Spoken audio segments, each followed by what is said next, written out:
All right, let's get into it. On the surface, Kendrick Lamar's Poetic Justice is one of the smoothest, coolest tracks of the last decade. But hiding under that incredible Janet Jackson sample is a story that's way deeper. We're talking miscommunication, desperation, and a twist ending that changes everything. So today, we're going to break down every single layer. Right from the very first line, the song sets a mood, doesn't it? It's super confident, it's seductive, it's pretty direct. Kendrick and Drake, too, they're establishing this vibe that's all about that immediate physical chemistry. And yeah, for most of us, that's what the song was. It was a huge hit on the radio. You heard it everywhere. It was probably on a million different romantic playlists. It just felt like this perfectly crafted song about desire and the back and forth of a modern relationship, a simple, straightforward classic. But come on, with Kendrick Lamar, things are almost never that simple. What if this whole smooth, seductive song is actually a mask for something much, much darker? Okay, so first things first, let's just look at it on the surface. For all intents and purposes, this is a classic seduction track. I mean, the lyrics give us all the ingredients you'd expect. And he really lays it all out for us, like a playbook. He's talking about dimming the lights, the smell of perfume in a dark room, pouring champagne, even mentioning seductive photographs. I mean, it is a textbook setup for a romantic, or at the very least, a lustful scene. We all know this scene. But then, bam, right in the middle of all that smooth talk, he drops a single line that completely changes the game. And that brings us to the real heart of the song, the flower in the darkness. And there it is, that's the one. This single question is what the entire song really pivots on. It's such a sudden shift, right? We go from physical desire to this really complex, almost philosophical question about trust and where things come from. What is he actually trying to say here? Well, this metaphor is the absolute key to unlocking the whole track, the flower. That represents something beautiful, pure, innocent. Maybe that's the girl he's talking to, Shireen, or maybe it's the idea of love itself. The dark room then becomes the environment. In the context of the album, that's Compton, a place he paints as being full of danger. So the question becomes so much deeper. Can something genuinely good and beautiful survive in a place like this? And even if it does, can you trust it? In this metaphor, it just blows the doors open on the narrator's real conflict. He's trying to have this deep, meaningful conversation, but he just can't seem to get through. And that leads us to the core problem of the song. What happens when talking just fails? You can see this internal battle playing out so clearly in the lyrics. Look on the left, he's saying things like, I really want to know you all and wish we would talk more. He even gets philosophical, saying love is not just a verb. He wants to connect. But then on the right, you see the frustration boiling over. He says, you test my patience.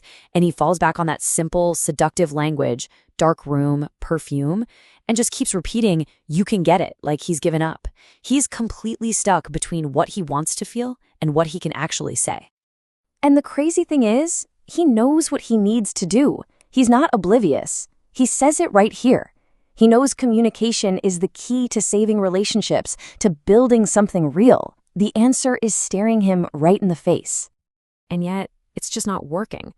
Every time he tries to have that real conversation, it falls apart. The frustration wins out, and he's left totally unable to express what's actually going on inside his head.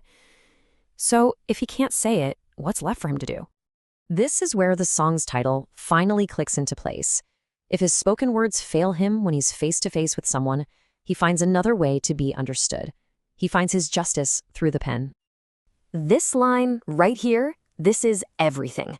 This is the thesis statement for the whole song. The only way he can right his wrongs, the only way he can fix the miscommunications and say what he truly feels, is to write it down. His lyrics, his poems, that's his form of justice. So you see the pattern, right? First, there's a problem, a conflict. Second, he tries to talk it out, and it fails. Third, he turns to writing to get his real feelings out.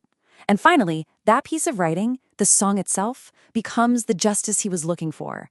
So we're not just hearing a song about this idea, we're actually listening to the act of poetic justice in real time. Okay, so we've got it, right? It's a really clever song about artistic expression and finding your voice. Case closed, but not quite. Because just when you think you've figured it all out, Kendrick is about to violently reframe the entire thing. The music just stops. That whole silky, romantic vibe completely vanishes, and we are thrown headfirst into this stark, raw, and terrifyingly real audio skit. All of a sudden, we are not in a dark room with perfume anymore. We're clearly in a car being confronted by these aggressive voices. The tone is hostile, it's dangerous, and it's a total shock to the system. And then you hear it, Shireen. That's the name that changes everything. This isn't just some random girl in a love song. If you know the album Good Kid M.A.A.D. City, you know she is the reason for everything that happens. Our narrator was literally on his way to see her. And that's it. The threat is now completely out in the open. The entire romantic fantasy is shattered, and it's been replaced by the immediate threat of gang violence. The stakes just went from a failed date to a life-or-death situation in a split second. So here is the stunning, mind-blowing reveal. The entire song we just listened to, all the romance, all the frustration, the deep, poetic metaphors, all of it was the internal monologue of the narrator in his car in the final seconds right before he gets ambushed.